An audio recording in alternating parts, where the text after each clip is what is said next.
ছাত্রলীগের অবস্থান কর্মসূচিকে পাশ কাটিয়ে রাষ্ট্রপতি বরাবর স্মারকলিপি প্রদান করেছে কুমিল্লার কোটা বিরোধী শিক্ষার্থীরা। কোটা বৈষম্য নিরসনে এক দফা দাবিসহ কুমিল্লা বিশ্ববিদ্যালয়ে ব্লকেট কর্মসূচিতে হামলার প্রতিবাদ ও বিচারের দাবিতে কুমিল্লার জেলা প্রশাসকের কার্যালয়ের সম্মুখে গণপদযাত্রা করে তারা। আমাদের এখানে ছাত্রলীগের ভাইয়েরা আছে, অন্যান্য যে কোনো দল মত নির্বিশেষে সবাই আমাদের এখানে আছে। তো আমরা বিশেষ করে ছাত্রলীগের ভাইয়েরা আমাদের শত্রু না, ওনারা আমাদের এখানে ছাত্রলীগের ভাইয়েরা আছে। এ সময় গণপদযাত্রায় ছিলেন কুমিল্লা বিশ্ববিদ্যালয়, কুমিল্লার বিভিন্ন সরকারি কলেজের শিক্ষার্থীরা। রবিবার বেলা 11টায় শিক্ষার্থীরা নগরীর কান্দিরপাড়ে জড়ো হওয়ার কথা থাকলেও সেখানে সকাল থেকে অবস্থান নেয় মহানগর ছাত্রলীগের নেতাকর্মীরা।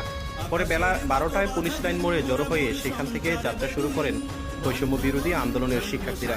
পরে জেলা প্রশাসক কার্যালয়ে মহামান্য রাষ্ট্রপতি বরাবর স্মারকলিপি প্রদান করে। জেলা প্রশাসকের পক্ষে শিক্ষার্থীদের থেকে স্মারকলিপি